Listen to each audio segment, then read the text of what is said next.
Hey guys, I haven't made a video in a while. As a kid, I absolutely loved animated movies. Crazy, I know. I'm not like other girls. And in a super cringy Disney gay kind of way, I feel like they kind of had a big impact on me. Like, besides running around with the towel on my head, pretending I had long, beautiful, flowing hair, they kind of shaped my priorities and values growing up. For the most part, I watched the usual stuff that any kid in 1995 would watch. Mostly Disney stuff, a select few Don Bluth, which are kind of better in a lot of ways. But there was one movie I watched that shook me to my core. It preyed so deeply on insecurities I didn't even know I had yet, and left me an empty, hollow 5-year-old. The Last Unicorn is a 1982 animated film based on the novel by Peter S. Beagle, released in, I should have notes, 1968? In a nutshell, it follows the story of a unicorn who realizes she's the last of her kind because she looked around and noticed there wasn't anybody else. It turns out that all the other unicorns were herded into the sea by a fiery demon named the Red Bull. By the way, I'd like to mention that this video is not sponsored. Yada yada yada, she goes on a mission to find them, she meets some trusty companions along the way, pretty standard stuff. On the surface, and I mean on the literal surface, like the cover, The Last Unicorn looks like a cutesy movie about a unicorn that gets turned into a princess. And I'm guessing this is how I came to have it in my possession as a 5-year-old. I don't know if it caught my eye on a shelf at Blockbuster, or if my mom saw it and thought my faggoty ass kid would love that. But I'm here to say I think the cover was, clickbait? As a 5-year-old, something was very different to me about this movie than the other ones that I had watched. Movies like The Little Mermaid and Aladdin, although they have scary parts, they don't make you think too much about what's going on. The characters' emotions are straightforward and simple. Mermaid have problem, mermaid want human, mermaid get himbo, and everyone's happy. They all have this inherent comfort in that the bad guys are punished and the good guys are rewarded. Justice is served, everything works out, everyone feels good. The Last Unicorn isn't quite like that. It's more nuanced. There are no happy endings because nothing ends. Although the basic plot is pretty simple, The Last Unicorn keeps you in tune with the complex emotions the characters are feeling. And even if you're too young to understand, there's a feeling of dread and sadness throughout the entire thing. It's a feel-bad movie. Now, I'm not a film critic and I don't have any experience in the YouTube video essay format, so bear with me as I struggle to narrate what parts of this movie destroyed my psyche as a child. Let's start with the harpy. Towards the beginning of the story, the unicorn gets captured by a witch wizard woman named Mommy Fortuna. Mommy Fortuna runs a midnight carnival where she puts mythical animals on display to the delight of gawking yokels. Now, the majority of the animals at the carnival are actually just enchanted to look mythical, except for two, the unicorn and the harpy, which are totally super rare, legit, mint condition mythical creatures. The harpy is this grotesque vulture-looking creature with 3 hanging breasts drawn in explicit detail. Like there's nipples. Apparently she's not even like this in the book. They chose this design specifically for the children's adaptation. At some point, Mommy Fortuna and the unicorn have a conversation where they discuss the inevitability that once the harpy escapes, she will kill the witch. And it's made very clear that the witch has accepted this fate. Mommy Fortuna explains that the prestige of going down in history as the witch who was able to capture the harpy is worth the fact that she will inevitably be torn to shreds by it and eaten alive. As a kid, there was one line she said that really stuck with me. "Oh, she'll kill me one day or another, but she will remember that I caught her, that I held her prisoner.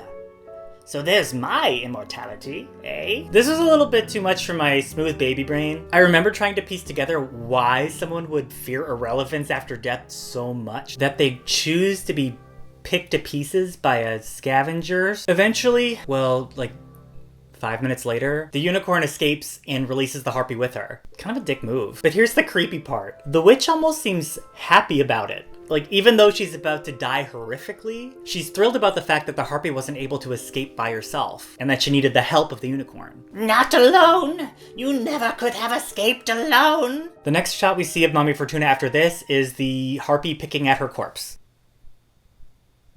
I mean, good for her, I guess. I guess that's a happy ending. The next thing that bothered me was Molly's tantrum upon meeting the unicorn. Soon we come across an aging peasant woman named Molly Grue. Now, upon seeing the unicorn for the first time, Molly's reaction was unexpected to me.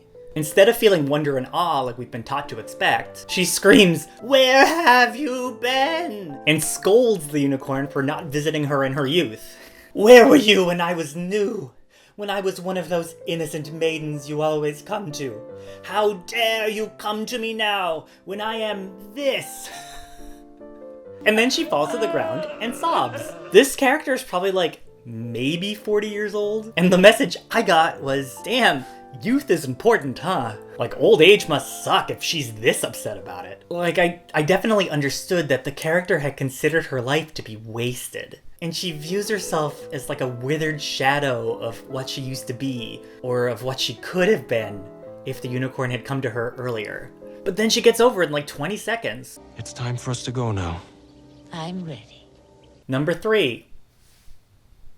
The transformation of Lady Amalthea. As Molly the Wizard and the Unicorn are asleep in the woods, they get jolted awake by the glowing red light of the Red Bull. Just a second. The bull shoots down from the sky in a bolt of fire and begins trying to herd the unicorn into the sea. Now, this isn't upsetting or traumatizing. I mean, I think it feels pretty run-of-the-mill for an animated movie. It's a simple conflict, there's some stakes. We're good. What I remember being traumatic is what happens next. In order to save the unicorn from the Red Bull, the wizard calls upon magic to transform her into a human. Again, this alone seems pretty standard. And I think normally as a 5-year-old, I'd be living for this. You know, like a beautiful unicorn transforms into a beautiful princess. Iconic. But the issue is how she reacts once she's turned into the human. What have you done to me? I'm a unicorn. I'm a unicorn. She's so devastated by the transformation that she starts crying in agony. She says that she wishes they'd let the Red Bull take her, and she fears this body more than she fears the Red Bull. And there's this one line that I've never forgotten. Like, I've thought about it my entire life. I still think about it regularly. I can feel this body dying all around me.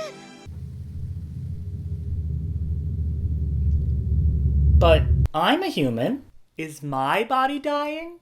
Why is this children's movie so intent on reminding me that I'm going to die? Number 4, the skeleton. At one point, the human unicorn and her gang follow the advice of a talking pirate cat, and it leads them to this skeleton, like, awkwardly perched on some type of structure in the catacombs of the king's castle. The idea is that they needed his help to find the Red Bull, and that he had the answer to a riddle told to them by the pirate cat. Yeah, I wasn't really clear on it either. So this skeleton would sort of laugh, like maniacally. You'd kind of switch in between laughing and weeping. Part of the riddle seems to involve bribing the skeleton with wine, but they don't have any wine. So the wizard takes an empty bottle, turns around, and pretends to fill it up with magic. Now, if they just gave an empty bottle to the skeleton and, he was fooled, then I probably wouldn't think too much more about this scene. But they really lean into it. The skeleton becomes desperate for the wine, like pleading and begging for it. To which the wizard responds, "But you're dead.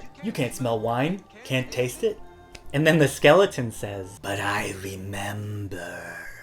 Okay, so now as a 5-year-old child, I'm briefly understanding that this skeleton has been cursed to live this kind of indefinite life while also having lost all the basic senses that make him human. So the skeleton shotguns this empty bottle of wine and starts gushing over how good it is in this emperor's new clothes kind of way. He doesn't know it's empty because he can't really taste. He can't even feel the liquid. He doesn't have skin or nerve endings. I assume he's also blind. He can only imagine the senses that he once felt. Right when they're about to leave, his eyes glow red as he detects that the human girl is actually the unicorn in disguise. But I'm not really paying attention to that because I'm still trying to process that someday I will be dead and I will never be able to taste, hear, see, or smell anything ever again.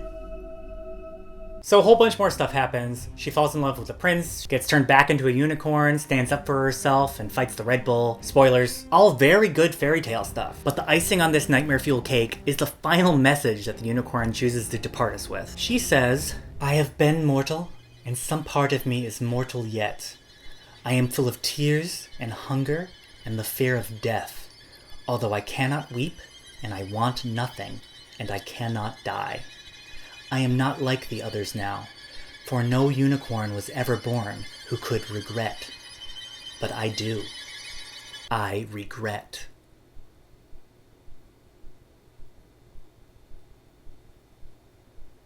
Excuse me? We're ending on that? I'm 5. I remember it left me feeling so uneasy. Like, was that a happy ending?